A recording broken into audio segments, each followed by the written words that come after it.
Makanya Allah Subhanahu wa taala berfirman dalam Al-Qur'an itu, bagaimana Allah Subhanahu wa taala menundukkan binatang-binatang itu untuk kita.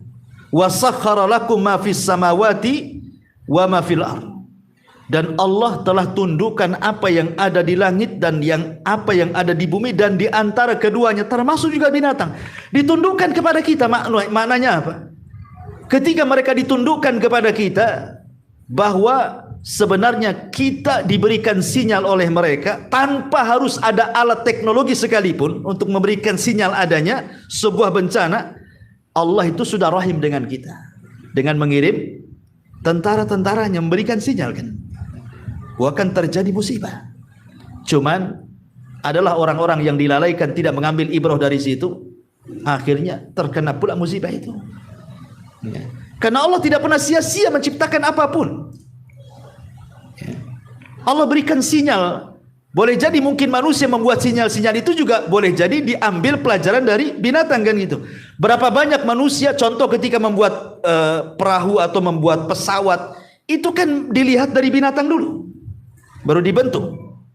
Contoh saja umpamanya di zaman Qabil dan Habil, ketika Qabil membunuh Habil, kan entah berapa hari tidak dijelaskan. Qabil itu membiarkan jasadnya Habil, bingung mau diapakan kan, kecuali setelah melihat adanya gagak yang berkelahi dengan saudaranya, kemudian dibunuh, kemudian dikorek, kemudian dimasukkan ke dalam lubang, kemudian dikubur. Baru Qabil mengatakan, kenapa aku tidak secerdas gagak itu?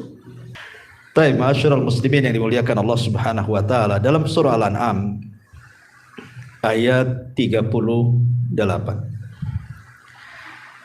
Allah Subhanahu wa taala mengatakan, wa ma min dabbatin fil ardi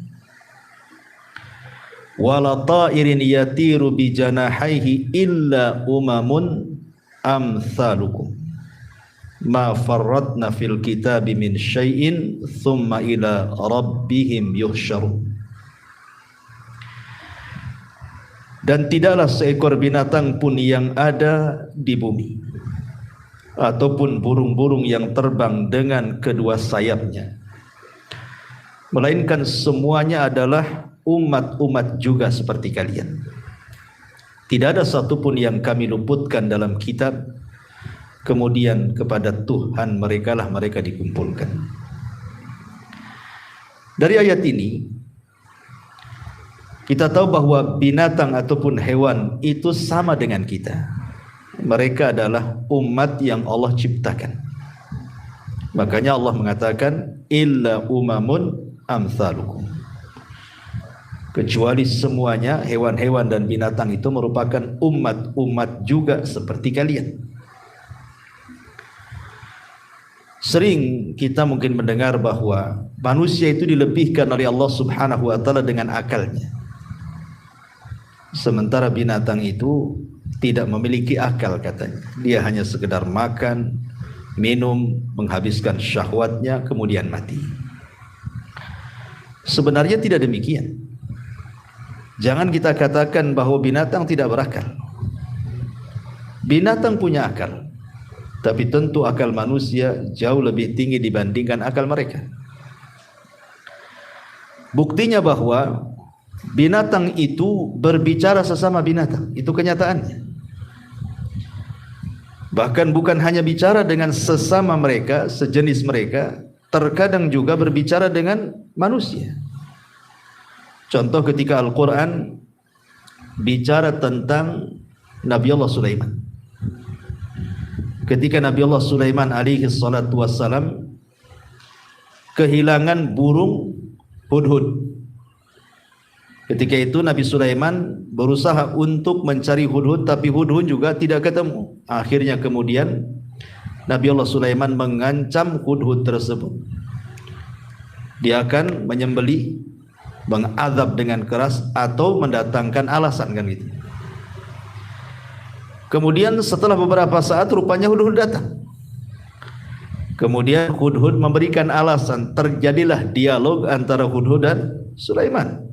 Ya kan? Di mana hudhud mengatakan bahwa aku memiliki pengetahuan yang engkau tidak punya. Kemudian dia bercerita, aku terbang sampai ke Yaman. Kemudian aku mendapatkan satu istana yang sangat megah dan dipimpin seorang ratu. Sayang mereka bukan para penyembah Allah, tapi mereka menyembah matahari, kan itu. Ya'buduna asy-syamsa wal qamar, dan juga bulan. Akhirnya kemudian Sulaiman pun mengirim surat lewat Hudhud.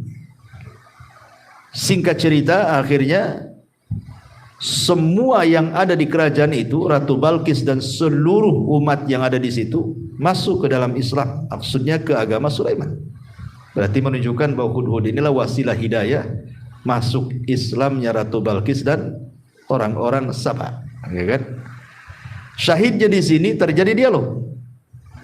Kalau tidak berakal tidak mungkin berdialog, ya kan? Ya.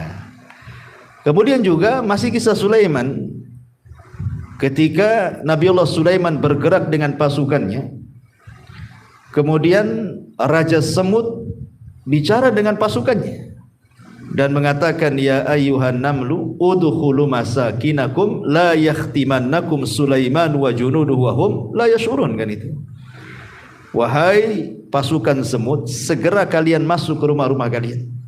Jangan sampai Sulaiman menginjak kalian, sementara dia tidak tahu kalau dia sedang menginjak kalian. Dialog sesama semut dan dialog antara burung hudhud dengan Nabi Sulaiman menunjukkan mereka punya akal, kan gitu ya. Kalau tidak punya akal, kenapa bisa terjadi dialog, bicara? Ya. Akan tetapi apa yang kita lihat dari binatang-binatang itu tentu tidak sebagaimana yang Allah sembunyikan dari binatang-binatang itu. Tidak semua kita tahu kan kehidupan binatang, hanya kita lihat dohirnya saja.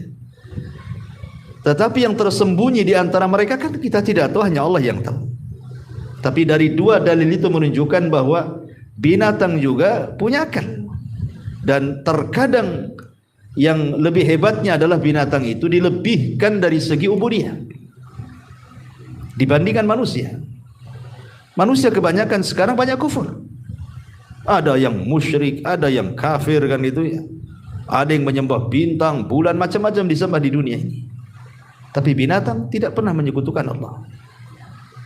Makanya Allah Subhanahu wa taala mengatakan, wa im min kulli syai'in illa yusabbihuna bihamdi walakin la tafqahuna tasbihahu.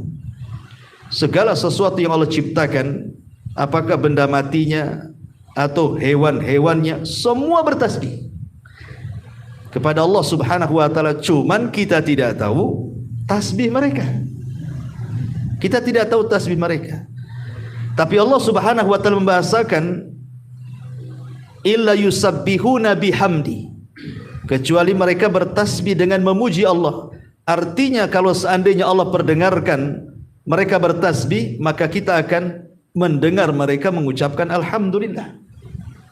Kalau seandainya kita diperdengarkan batu bertasbih, maka batu akan mengucapkan alhamdulillah. Kalau seandainya kita diperdengarkan bagaimana hewan-hewan bertasbih, tentu kita akan mendengar mereka dengan bahasa mereka menyebut alhamdulillah, karena mereka bertasbih dengan memuji Allah. Bahasa kita memuji Allah alhamdulillah, ya tentu dengan bahasa mereka, ya kan, yang kita tidak paham.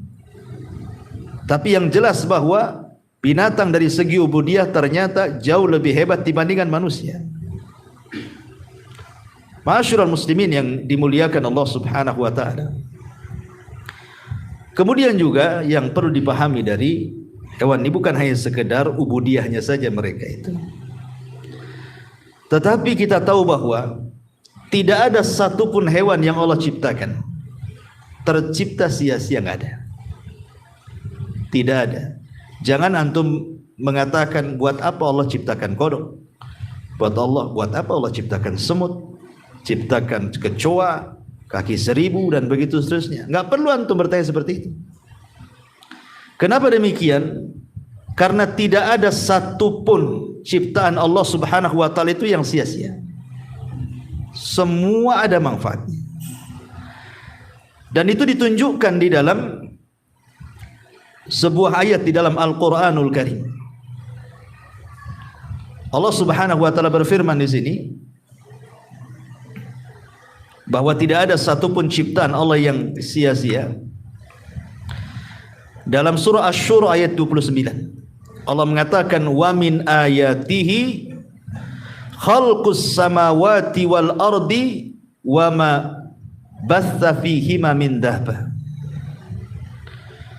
Dan di antara tanda-tanda kuasa Allah, di antara tanda-tanda kuasa Allah Subhanahu wa taala adalah Allah menciptakan langit dan bumi serta menciptakan dabah, binatang-binatang. Jadi binatang-binatang yang Allah ciptakan itu adalah kuasa Allah. Tidak mungkin ketika Allah menunjukkan kekuasaannya main-main, mustahil. Ya, tidak mungkin Allah ketika menciptakan sebuah perkara yang itu menunjukkan kekuasaannya abath, tidak ada faedahnya. Tidak. Ya, ciptaan Allah Subhanahu wa taala itu semua ada hikmah di dalamnya, diketahui atau tidak, ada hikmah. Termasuk kenapa Allah menciptakan iblis, Fir'aun, Namrud, semua ada hikmahnya. Tidak ada satupun ciptaan Allah Subhanahu wa taala yang abath, yang main-main itu tidak ada. Ya. Ma'asyiral muslimin yang dimuliakan Allah Subhanahu wa taala, taib. Allah Subhanahu wa taala terkadang memberikan penglihatan kepada binatang itu jauh lebih tajam dibandingkan penglihatan manusia. Jauh lebih hebat, lebih tajam dibandingkan manusia. Satu dunia sejak zaman dulu sampai sekarang tidak ada orang yang melihat malaikat kecuali memang orang-orang tertentu yang diperlihatkan, kan? Nabi di ketika Isra Mi'raj, atau Nabi Adam ketika dulu diperciptakan, ya kan? Tetapi kebanyakan manusia tidak sanggup melihat malaikat kecuali dalam bentuk tasyakul. Makanya malaikat menjelma sebagai manusia. Seperti hadis Umar bin Khattab radhiyallahu an, Jibril menjelma orang yang sangat putih bersih, rambutnya hitam, pakaiannya putih, ya nampak dalam bentuk ketika dia tasyakul, beralih rupa. Tapi dalam bentuk asli tidak ada yang tahu seperti apa bentuk malaikat. Kita hanya tahu sifat-sifatnya dari Nabi saja, bahwa malaikat itu bersayap dan Jibril itu punya 600 sayap. Dan Al-Quran menjelaskan bahwa malaikat bersayap.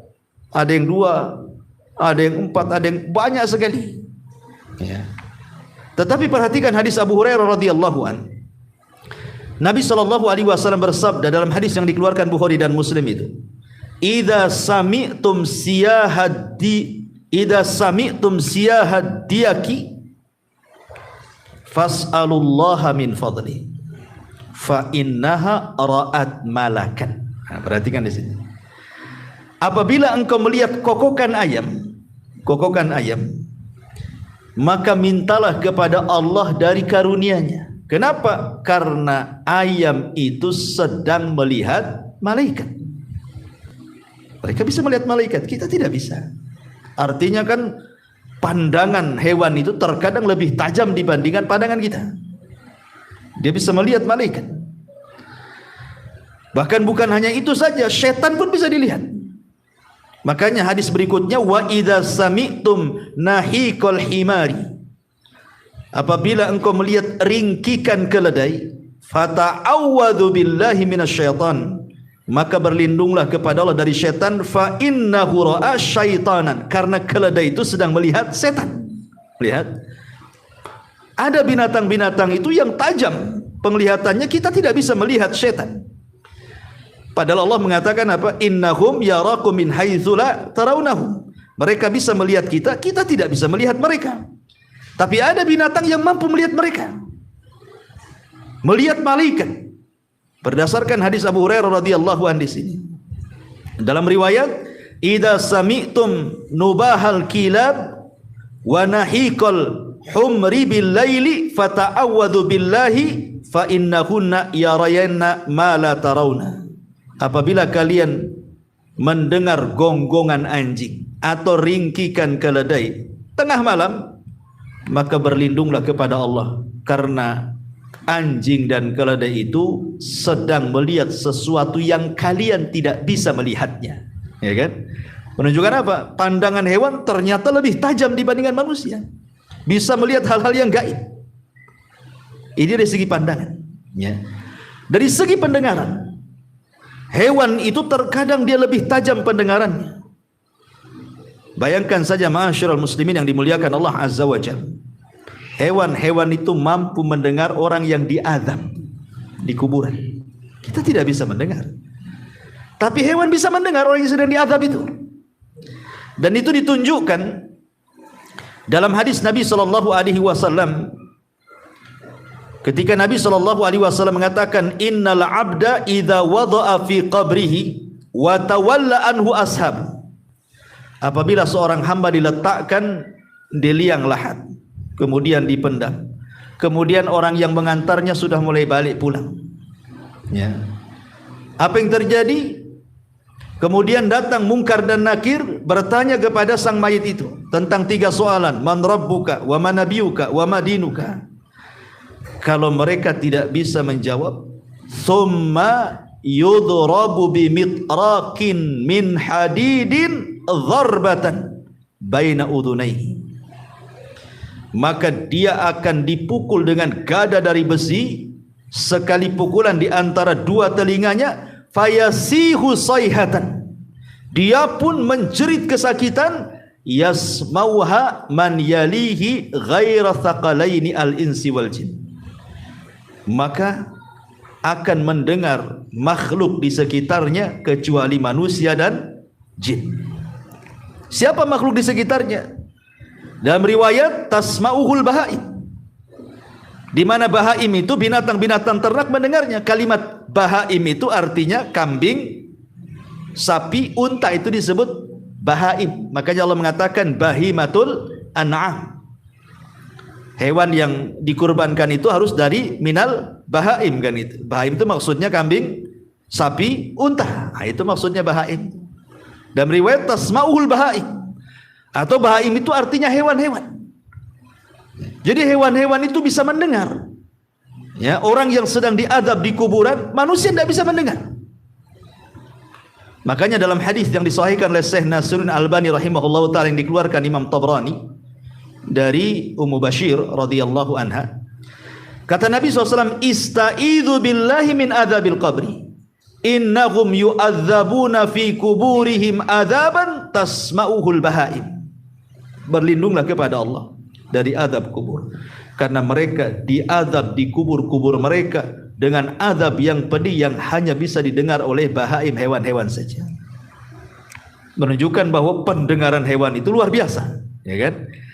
Dia punya ketajaman mendengar melebihi manusia, punya penglihatan yang jauh melebihi pandangan manusia, bahkan punya insting yang luar biasa. Punya insting yang luar biasa hewan-hewan itu, sehingga mereka mampu mendeteksi hal-hal yang bisa membahayakan kepada mereka. Nanti saya akan jawab dari pertanyaan itu. Tapi bertolak dari sini, ma'asyiral muslimin yang dimuliakan Allah Azza wa Jalla, apakah kemudian perilaku-perilaku binatang yang aneh yang kita saksikan di media, sebelum terjadi gempa, sebelum terjadi gunung meletus, sebelum terjadi tsunami, dan banyak keanehan-keanehan itu kan, ya, apakah itu satu, dia adalah tanda dari tanda-tanda kiamat, maknanya kiamat sudah dekat? Satu, ini yang harus dijawab. Yang kedua, apakah dia hanya sekedar sinyal saja bahwa dengan perilaku binatang yang aneh yang tidak biasa itu menandakan akan terjadi musibah besar, gempa kah, tsunami kah, gunung meletus kah, dan begitu seterusnya, atau itu hanya tabiat biasa binatang? Pertama saya jawab, ya, apakah dia dari tanda-tanda kiamat? Maka kita katakan tidak ada satupun riwayat, baik Al-Quran, baik hadis Nabi SAW, bahwa perilaku-perilaku aneh binatang sebelum terjadi musibah itu satu di antara tanda-tanda kiamat. Tidak besar, tidak kecil. Maksudnya tidak masuk dalam tanda-tanda kiamat kecil, tidak juga masuk pada tanda-tanda kiamat besar, karena tidak ada. Contoh umpamanya sebelum terjadi tsunami banyak ikan, Ya kan pernah terjadi itu, sebelum terjadi itu kan ikan banyak. Nggak ada biasa, kok tahu ikan banyak. Kemudian di Cina tiba-tiba kemudian kodok semua loncat ke jalan raya. Entah berapa ribu kodok di jalan raya. Setelah itu terjadi gempa. Ya. Atau di Wuhan, sebelum terjadi gempa di Cina itu kan harimau itu sampai menabrak-nabrakan kepalanya itu di pintu-pintu. Setelah itu terjadi gempa. Bahkan saya baca di artikel itu ketika sebelum terjadi tsunami, gajah-gajah itu di Sumatera sana itu berperilaku aneh. Seolah-olah tahu ada tanda seperti itu. Ya termasuk yang terbaru yang viral sekarang kan. Ya sebelum terjadi gempa di Turki ya. Semoga Allah melindungi mereka. Jadi terjadi aneh, burung itu tiba-tiba dengan kawanannya berkumpul di satu tempat kemudian terbang memutar kan gitu. Dan banyak lagi. Terus di mana itu? Di Kango saya baca itu ketika sebelum terjadi tsunami, mereka melepaskan kura-kura kecil. Kura-kura itu tidak mau masuk laut, balik lagi. Habis itu terjadi tsunami kan? Kan aneh perilaku seperti ini. Ada lagi kambing yang mutar-mutar 12 hari itu sudah mati semua. Kan gitu ya. Tapi itu katanya karena penyakit itu. Karena kan nggak terjadi apa-apa, habis itu mati semua, ternyata dideteksi oleh pihak kesehatan itu penyakit gitu. Ya, penyakit kambing wallahualam. Tapi kan aneh sebab viral itu kambing putar-putar 12 hari habis itu mati coba. Enggak berhenti 24 jam, 12 hari. Tapi kan aneh itu kan bagi kita itu kan perilakunya kok aneh-aneh gitu. Kalau ini memang menunjukkan dekatnya kiamat, maka kita katakan tidak benar. Kenapa? Karena diutusnya Nabi SAW saja sudah pertanda dekatnya kiamat. Rasul yang mengatakan saya dan hari kiamat itu seperti dua jari begini. Ana was-sa'atu kahataini. Saya dan kiamat seperti ini. Kemudian dirapatkan kata Nabi. Artinya diutusnya Nabi saja sudah mendekati kiamat, tapi tak kiamat-kiamat. Ya. Wafatnya Rasul tanda-tanda kiamat. Peperangan para sahabat mulai dari perang Jamal, perang Siffin, perang Nahrawan gitu ya. Tanda kiamat. Terbelahnya bulan tanda kiamat kan itu. Tapi tidak ada dalam hadis-hadis yang sahih tanda-tanda kiamat itu adanya perilaku binatang yang berbeda dengan kebiasaannya. Kalau itu adalah tanda dekatnya kiamat, sejak dulu juga banyak tanda-tanda yang menunjukkan dekatnya kiamat. Toh sampai hari ini juga gak kiamat-kiamat gitu maksudnya kan. Jadi kita katakan ini bukan tanda-tanda kiamat. Tidak masuk dalam tanda-tanda kiamat kecil, tidak pula masuk dalam tanda-tanda kiamat besar. Karena tanda-tanda kiamat kan besar jelas. Dimulai dengan Imam Mahdi, kemudian muncul Dajjal, kemudian turun Isa bin Maryam, kemudian Ya'juj dan Ma'juj, kemudian matahari terbit dari arah barat, kemudian ada dukhan. Nah, kemudian setelah dukhan terbit matahari dari arah barat, kemudian setelah itu ada binatang yang melata, kemudian setelah itu terjadi gempa di arah timur, barat dan jazirah Arab, kemudian api yang menggiring manusia ke tempat kumpul mereka di Syam. Jelas tanda-tanda kiamat besar kan? Tidak ada di situ. Tanda-tanda kiamat kecil pun tidak masuk. Walaupun menjadikan kebingungan para ulama kan, karena ini kan kejadian, ini kan akhir-akhir ini saja terjadi. Sebelum-sebelumnya kan nggak ada gitu ya. Sehingga menjadi pertanyaan gitu ya, menjadi pembahasan para ulama juga. Dan yang saya baca dari artikel-artikel yang ditulis oleh para ulama ataupun dari YouTube yang saya dengar ceramah mereka, bahwa itu bukan tanda-tanda, maksudnya bukan dimasukkan dalam tanda-tanda kiamat kecil, juga bukan termasuk tanda-tanda kiamat besar ya. Kalau begitu, yang kedua, boleh jadi itu sinyal bahwa perilaku binatang yang aneh itu bisa saja itu menunjukkan sinyal akan terjadi musibah besar. Kalau ini mungkin. Kalau yang kedua ini mungkin. Kenapa? Karena saya katakan tadi banyak terjadi. Seperti perilaku ikan yang aneh gitu ya, kok banyak ikan. Padahal macam mana ikan bisa tumpah ke daratan? Kalau bukan punya insting akan terjadi sesuatu. Perilaku gajah, perilaku monyet, perilaku kodok yang berjalan di jalan raya, macan yang tadinya garang loh ya, sampai-sampai kayak macan gila gitu ya. Habis itu terjadi gempa, terjadi tsunami, gunung meletus, macam-macam. Boleh jadi kalau jawaban yang kedua mungkin.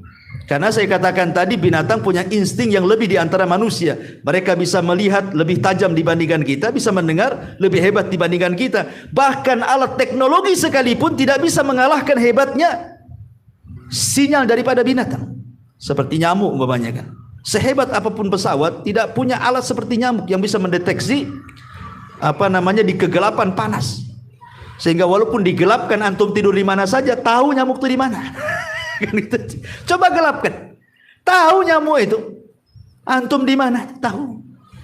Tidak ada radar pesawat yang seperti hebatnya seperti nyamuk ini, Jan. Artinya dia punya sesuatu yang tidak dimiliki manusia, bahkan alat secanggih apapun. Buktinya kalau terjadi musibah, banyak binatang selamat dan banyak manusia mati. Ya kan? Banyak binatang yang selamat karena mereka sudah tahu duluan gitu akan terjadi itu.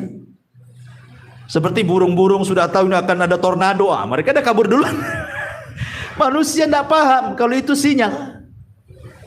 Bahkan manusia sudah berusaha pun umpamanya kan dari pihak BMKG atau apa sudah meletakkan alat-alat kan bahwa akan terjadi tsunami, akan terjadi gempa, kecolongan juga.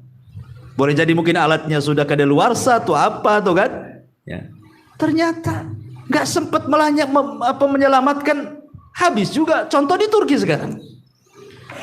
Saya nggak yakin kalau tidak ada alat-alat pendeteksi gempa itu setiap negara pasti punya. Apalagi Turki ini kan negara yang luar biasa maju gitu ya, pasti punya kan.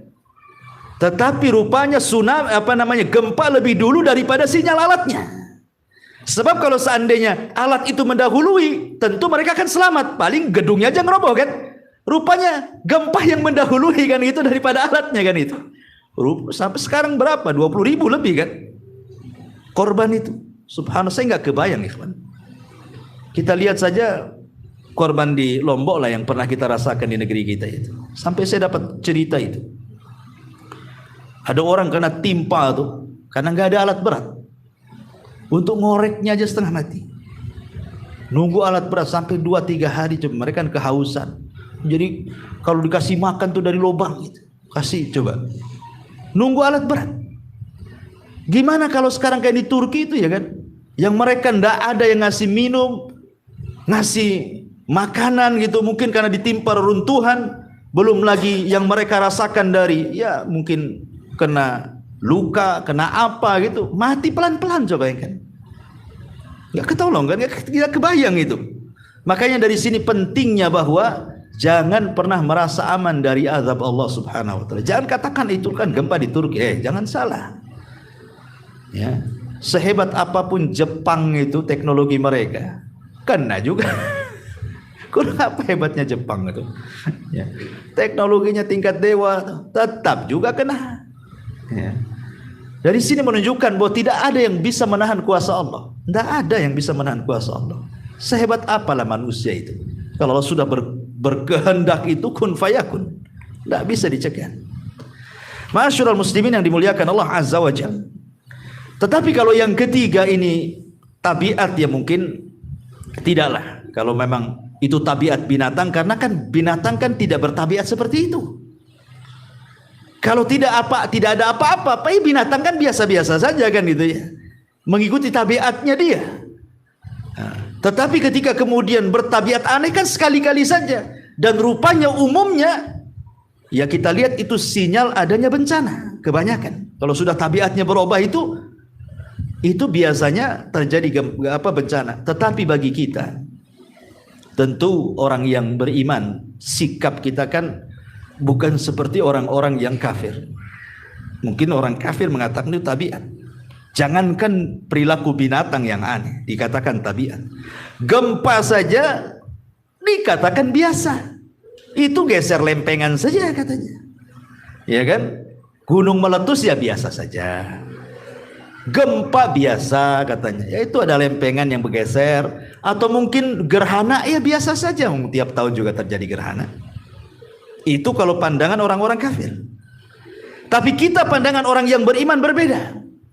Kenapa? Karena Allah Subhanahu wa taala mengatakan wa ma nursilu bil ayati illa takhwifa. Tidaklah kami utus tanda-tanda kuasa Allah Subhanahu wa taala kecuali hendak menakut-nakuti hambanya. Bagi kita orang yang beriman, gerhana itu bukan perkara biasa. Karena buktinya setelah terjadi gerhana itu ada juga musibah kan? Sinyal juga tuh. Berapa banyak setelah terjadi gerhana tahu-tahu gempa, ya kan? Tahu-tahu ada musibah di mana-mana. Boleh jadi ketika Allah sedang menakut-nakuti kita, kita pula tak takut. Ya. Artinya bagi seorang yang beriman itu kejadian-kejadian aneh ataupun terjadinya gempa, terjadinya tsunami, gunung meletus atau gerhana, bagi kita itu bukan persoalan biasa, bukan persoalan teori, tidak. Allah sengaja mengirim bencana-bencana itu untuk menakut-nakuti hambanya. Untuk apa? Untuk supaya kita kembali. Makanya ketika terjadi gerhana total di zaman Rasul, gerhana matahari, itu kan kejadiannya dengan kematian Ibrahim, putra Nabi. Kan kejadiannya itu kan Ibrahim meninggal, putra Maria Kiptia, putra Nabi, terjadi gerhana total matahari, gelap Madinah. Kalau sekarang ada listrik, nggak ngaruh gerhana total, tetap aja terang kan gitu ya. Zaman sekarang mana ada tahu gerhana total nggak total sama saja. Total cetek listrik, ada gelap. Di zaman itu kan susah penerangan. Kalau gelap ya gelap sekali. Makanya wajar ketakutan. Sampai Rasul itu ketinggalan sesuatu yang dipakai, saking takutnya menuju masjid. Ada yang ketinggalan. Kemudian Rasul mengatakan as-salatul jami'ah, as-salatul jami'ah.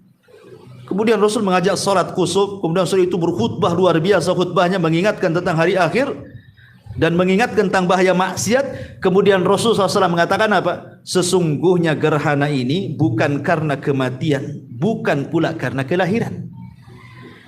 Bukan karena kematian anakku, bukan pula ada yang lahir orang besar. Dah, kata Rasul. Tetapi gerhana itu liyukhawifu bihi ibadah, untuk menakut-nakuti hambanya. Makanya Allah mengatakan wa manursilu bil ayati illa takhwifa. Tidaklah kami utus kekuasaan Allah kecuali untuk menakut-nakutinya. Jadi kalau seandainya Allah Subhanahu wa taala memperlakukan binatang di luar kebiasaan perilaku dia, sesungguhnya pelajarannya adalah boleh jadi binatang itu sedang mengirim sinyal kepada kita supaya kita lebih berhati-hati dan waspada kan. Karena Allah menciptakan mereka tidak ada yang sia-sia. Makanya Allah Subhanahu wa taala berfirman dalam Al-Qur'an itu, bagaimana Allah Subhanahu wa taala menundukkan binatang-binatang itu untuk kita. Wa sakhkhara lakum ma fis samawati wa ma fil ardh. Dan Allah telah tundukkan apa yang ada di langit dan apa yang ada di bumi, dan di antara keduanya termasuk juga binatang. Ditundukkan kepada kita, maknanya apa? Ketika mereka ditundukkan kepada kita, bahwa sebenarnya kita diberikan sinyal oleh mereka tanpa harus ada alat teknologi sekalipun untuk memberikan sinyal adanya sebuah bencana. Allah itu sudah rahim dengan kita dengan mengirim tentara-tentaranya memberikan sinyal kan, akan terjadi musibah.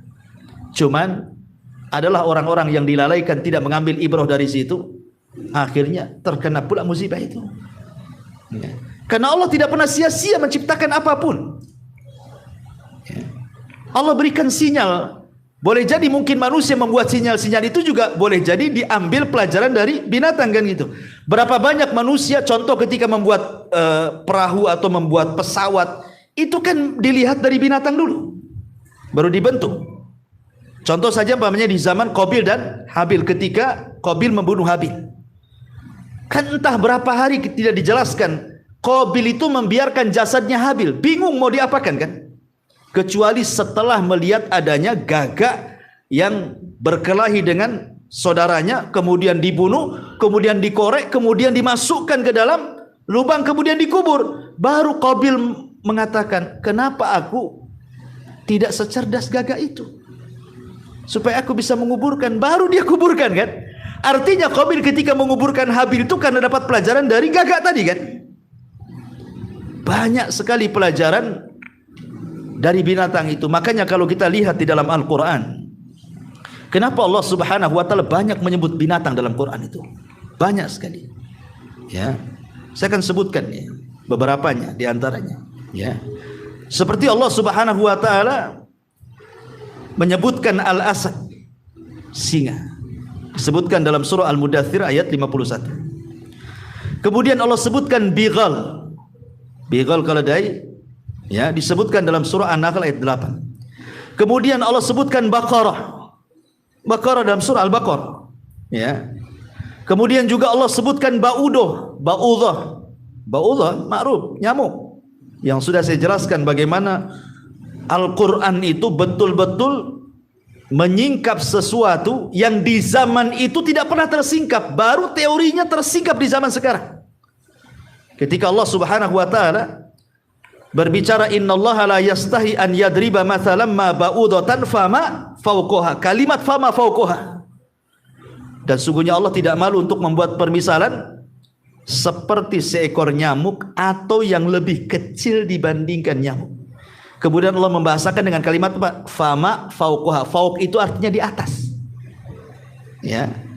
Rupanya setelah diteliti di zaman sekarang, rupanya di nyamuk betina itu ada nyamuk lagi berada di kepalanya dan makanannya ada di kepalanya, kan gitu ya. Dan itu hanya bisa dilihat oleh teknologi, kan gitu ya, oleh mikroskop. Nah, baru nampak tuh rupanya di situ ada binatang lagi yang makanannya dari kepala nyamuk itu juga, gitu ya.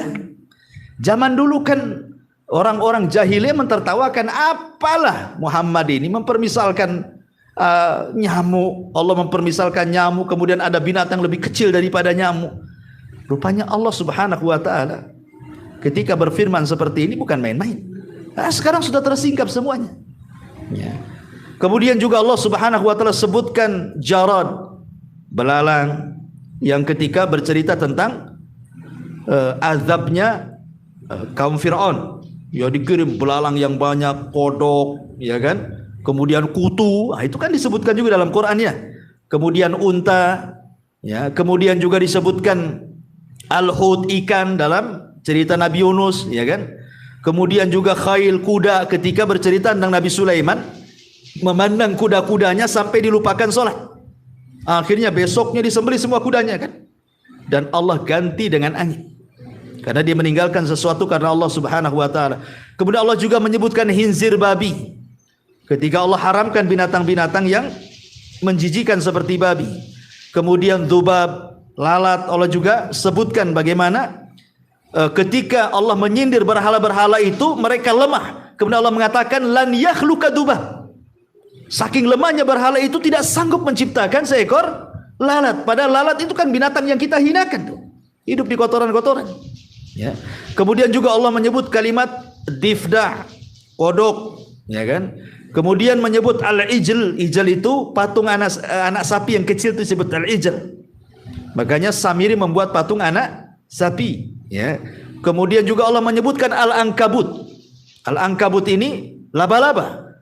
Ketika mempermisalkan orang-orang musyrik itu seperti laba-laba lemahnya. Seperti laba-laba lemahnya. Ya, kenapa? Karena laba-laba itu keluarganya itu kalau tidak dibunuh membunuh. Nah, gitu ya. Lihat laba-laba itu. Tidak ada satu sarang ada dua laba-laba, nggak ada ceritanya. Laba-laba itu cuma ada satu laba-laba setiap sarangnya. Kalau ada dua pasti yang satu mati, nggak ada hidup. Kenapa? Karena si jantan ini kalau sudah menghamili si betina, betina akan membunuh jantannya, kemudian akan memakannya. Nanti nih si betina kalau sudah melahirkan, dia akan dibunuh anaknya. Kemudian nanti kawin lagi anaknya dengan jantan, dibunuh lagi jantannya. Punya anak lagi, anaknya bunuh pula ibunya. Si bunuh membunuh saja itu laba-laba tuh. Ceritanya kan. Lihat bagaimana keluarga laba-laba itu, kalau enggak qatil maktul, kalau enggak membunuh dibunuh. Saking lemahnya sarang laba-laba itu, tidak ada kondusif dalam keluarga, gitu maksudnya. Itulah permisalkan dengan orang-orang musyrik itu seperti itu. Dha'ufat talib wal matlub, gitu ya. Yang mintanya lemah, yang dimintanya juga dua-duanya lemah, tidak bisa saling memberi. Ya.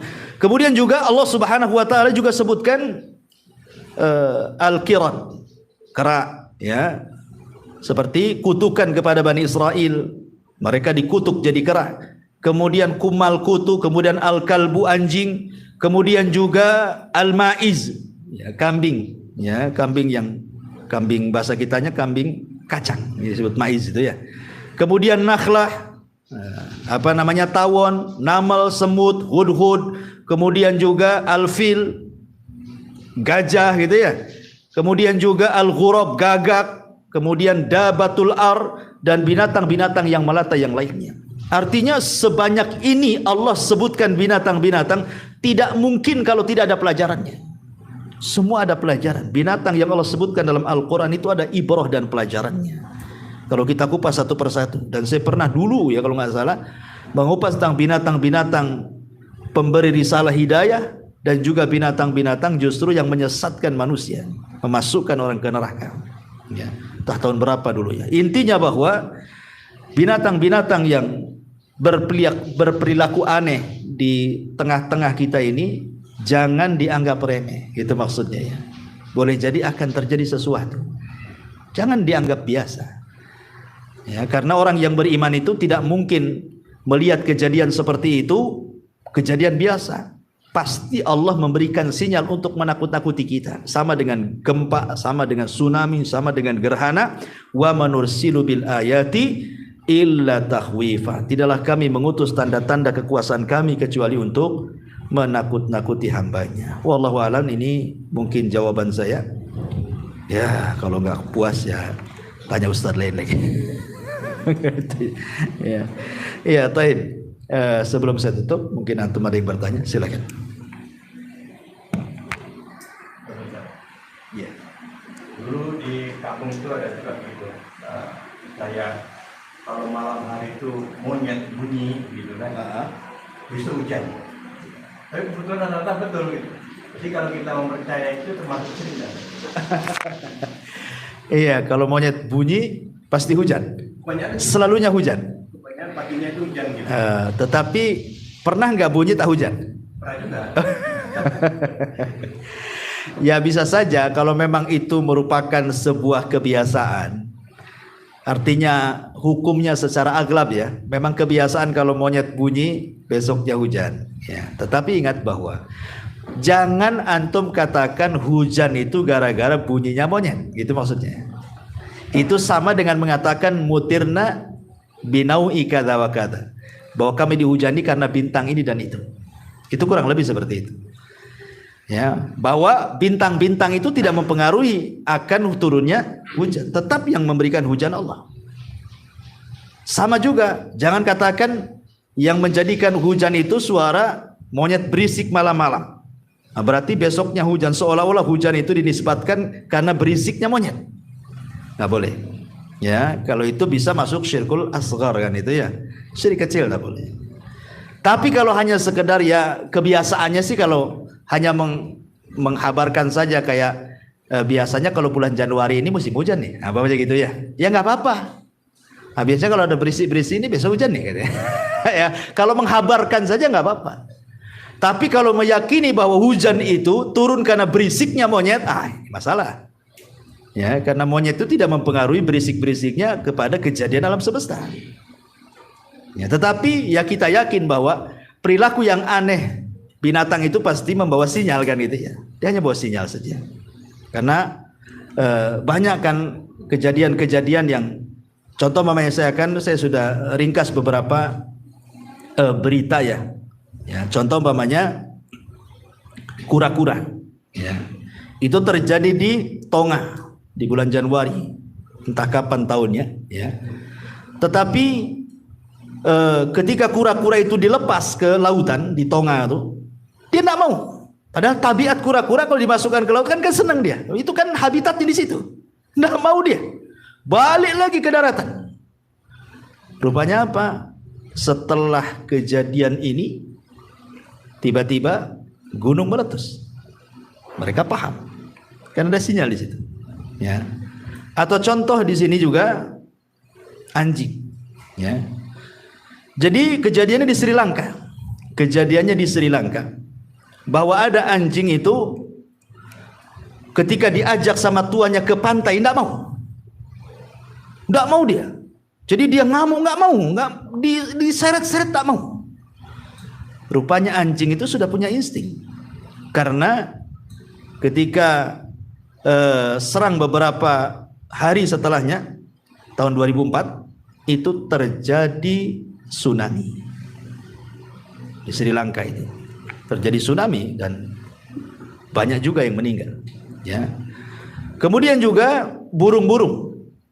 Ya, contoh sekarang yang lagi viral ya. Lagi viral di YouTube itu kan burung-burung sebelum terjadi gempa Turki.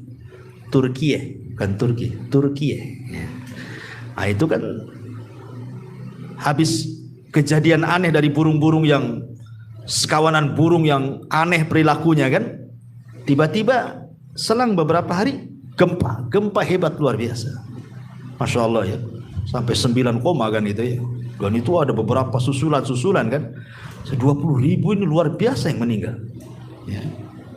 Ya tentu dengan Suriah lah digabung ya kan, makanya perbatasan ya. Saya nggak kebayang Suriah itu sudah perang gitu ya. Kalau gempa lagi, masya Allah ya, penderitaannya luar biasa. Ya. Kemudian juga burung bango. Ya, itu terjadi pada tsunami Aceh dan Nias juga.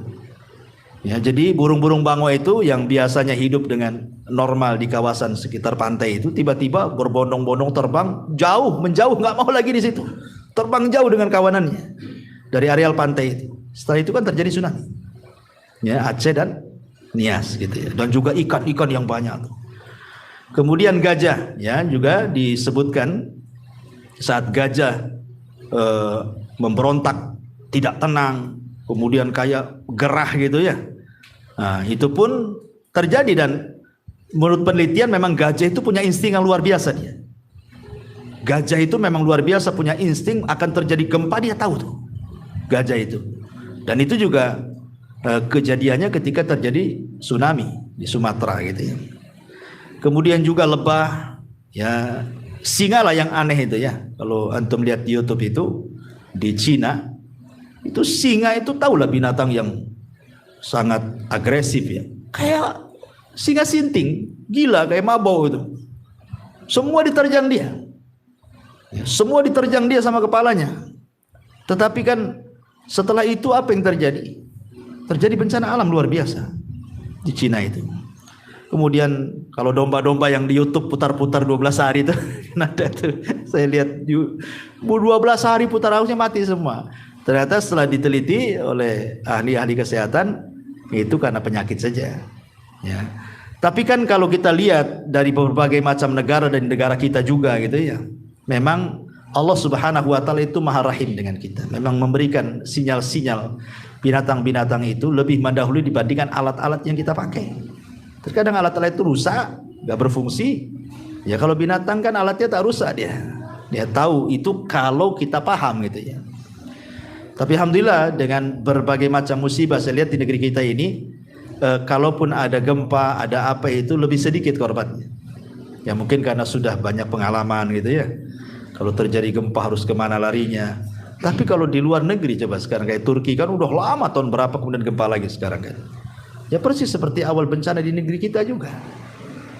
Ya, tapi yang jelas bahwa sekali lagi bahwa gempa dimanapun berada, mau di Turki jauh di hampir ke daratan Eropa sana, itu sebuah sinyal tanda-tanda Allah sedang menakut-nakuti dunia sebenarnya. Mau nggak kita kembali kepada Allah atau tidak?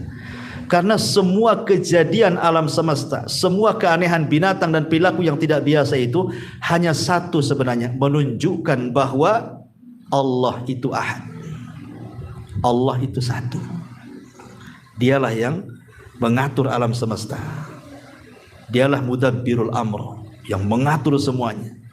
Menjadikan negeri ini tenang, menjadikan negeri ini kacau, menjadikan gunung ini tenang, menjadikan gunung ini hancur, dan begitu seterusnya. Semua di tangan Allah Subhanahu wa ta'ala.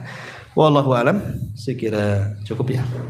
Dan ada manfaatnya. Subhanakallahumma bihamdika asyhadu an la ilaha illa anta astaghfiruka wa atubu ilaik. Allahu ta'ala alam. Assalamualaikum warahmatullahi wabarakatuh.